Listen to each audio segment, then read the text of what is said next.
आनंद मोहन के बेटे चेतन आनंद ने चिराग पासवान के मर्दानगी के ऊपर सवाल खड़ा कर दिया है और कह दिया है कि आप अपनी मर्दानगी दिखाइए। आप गठबंधन धर्म में हैं तो गठबंधन धर्म को जरा ठीक से निभाइए। ये बीच बीच वाली राजनीति आपकी चलेगी नहीं।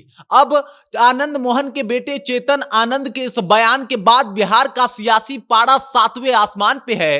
अब दरअसल चिराग पासवान के मर्दानगी के ऊपर सवाल उठाना ये छोटी बात नहीं है, लेकिन चेतन आनंद ने ये काम करके दिखा दिया है। और इसके अलावा चेतन आनंद कहते हैं कि हम भी किसी मुर्दा कौम के नेता नहीं हैं, हमारी कौम भी जिंदा है। राजपूताना तेवर के साथ साथ जिस तरीके से चिराग पासवान के ऊपर सवाल खड़ा कर रहे हैं चेतन आनंद, ये आपको जानना चाहिए। इस विवाद की जड़ कहां से शुरू हुई, सब कुछ आपको विस्तार पूर्वक हम समझाएंगे, लेकिन उससे पहले मेरा परिचय जान लीजिए। मेरा नाम है रजत और आप जनता जंक्शन देख रहे हैं। आनंद मोहन के बेटे चेतन आनंद का बयान सोशल मीडिया के ऊपर खूब वायरल हो रहा है। लगातार उन्होंने चिराग पासवान को लेके जिन शब्दों का प्रयोग किया है, उससे चिराग पासवान के ऊपर जो है कहीं ना कहीं बहुत ज्यादा प्रभाव पड़ सकता है। चेतन आनंद कहते हैं कि मर्दों वाली राजनीति कीजिए, इस तरीके की राजनीति आपको शोभा नहीं देती।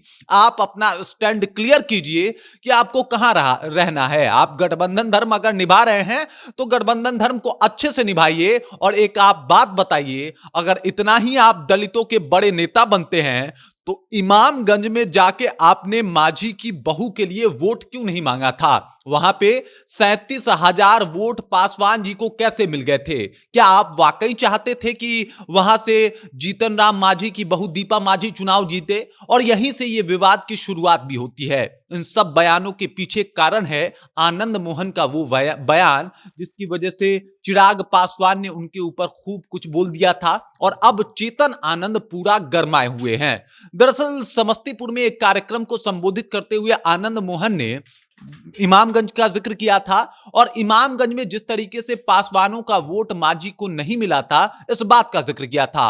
उन्होंने चिराग पासवान के मंशा के ऊपर सवाल उठाया था और कहा था कि भले ही गठबंधन में रहते हैं, लेकिन ये गठबंधन धर्म नहीं निभाते, ये गठबंधन के लिए काम नहीं करते। मतलब 37,000 से अधिक वोट जनसुराज के प्रत्याशी को अगर मिल रहा है सिर्फ इस वजह से कि वो पासवान है, तो चिराग पासवान की अपनी भूमिका क्या है? क्या चिराग पासवान वाकई गठबंधन धर्म निभा रहे हैं? जिसके बाद चिराग पासवान ने भी एकदम से जम के बवाल काटा था। उन्होंने आनंद मोहन को बहुत कुछ बोल दिया था। आनंद मोहन को यहां तक कह दिया था कि भाई साहब, आप तो मुख्यमंत्री के कृपा पे जेल से बाहर आए हैं, आपको क्या पता है राजनीति कैसे होती है, आपकी राजनीति सक्रियता है ही कितनी। जिसके बाद एकदम से चेतन आनंद गरमाए हुए हैं। अब चेतन आनंद भी इस लड़ाई में कूद चुके हैं और उन्होंने साफ साफ तौर पे कह दिया कि हमको गीदड़ भभकियों से मत डरवाइएगा, हम जिंदा कौम के नेता हैं। और साफ तौर पे कहना था कि राजपूत कौम के नेता हैं वो, जिंदा कौम के नेता हैं वो चिराग पासवान से डरने वाले नहीं है। इतना ही नहीं, उन्होंने कह दिया कि अगर राजनीति करनी है तो मर्दों वाली राजनीति कीजिए चिराग बाबू,